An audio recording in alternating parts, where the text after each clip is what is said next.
G'day everybody, this is my university story. It's a long story. It's a story of midlife crisis, cultural crisis, a moral crisis, an identity crisis, a mobility crisis, and a crisis of confidence. So once upon a time, there was a 49-year-old man named Gavin Jackson.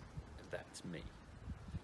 I had a successful career in banking and finance and achieved a management level in that career.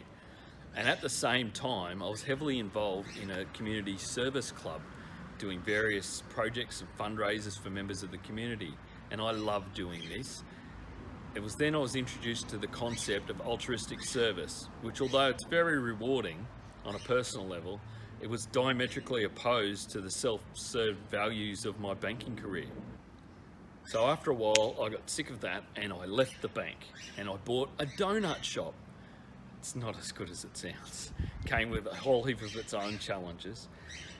So I realised after a while I wasn't going to do that for the rest of my life. And I had to ask myself, what am I going to be when I grow up? I thought I could be a teacher. I've got so much to offer the world because I'm awesome.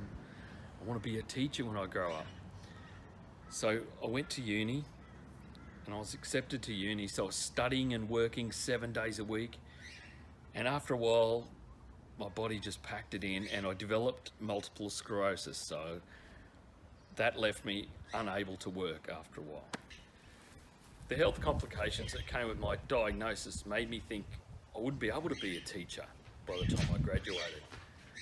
So I decided to start looking for other careers, and I thought human services and social work would have much more varied opportunities. After all, MS is progressive and I didn't know what my abilities would be by the time I graduated. So I transferred my course to human services, but I wasn't sure what area I wanted to help people, not in the voluntary capacity as before, but in a professional way. Once I graduated, I had so many options now.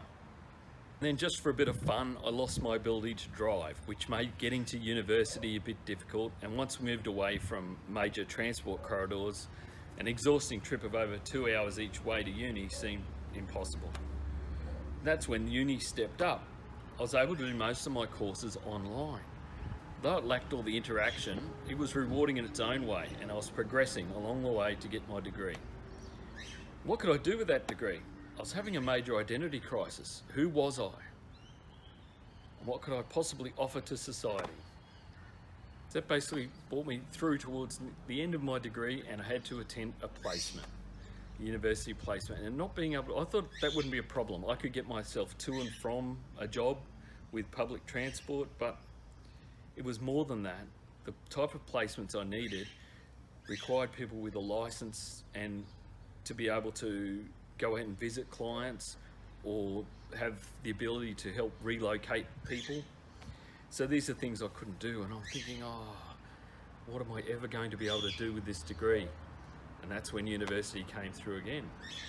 They offered me a placement with the research department of the university. And this required mostly online work from home, with me attending a few community meetings a couple of times a month. And I'd learnt to do online study using collaborative spaces and the like, and I could do that. But my first thought was, research. That was my least liked subject that I'd done in all of university. How could I end up doing research?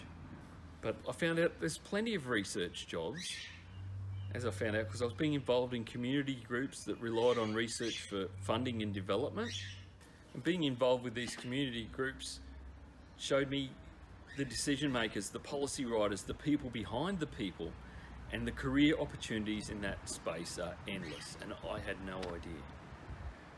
So as my placement project, I was placed in charge of editing a collaboration of contributors to write a book chapter. And this situation evolved to the point where basically I'm writing this chapter that'll be published by a reputable publishing house at the end of the year. How did I end up there? I was actually enjoying this, and I was enjoying the challenge that this book proposed to me, and I can't wait to be a published author. So I'm about to finish my degree with a newfound confidence in my ability to work in an environment that finally has compatible values to mine, and my values have changed over time as I've learned about different people in different situations with different challenges that I wouldn't have even considered before. I couldn't have conceived this without the humility afforded to me by the diagnosis of MS, along with the assistance to study online and the access to disability services through uni. I look back at all the challenges and crises, and I don't feel sorry for myself, but I'm grateful for the person that I've become. And now all I see is endless possibilities and not disabilities, because now I'm ready.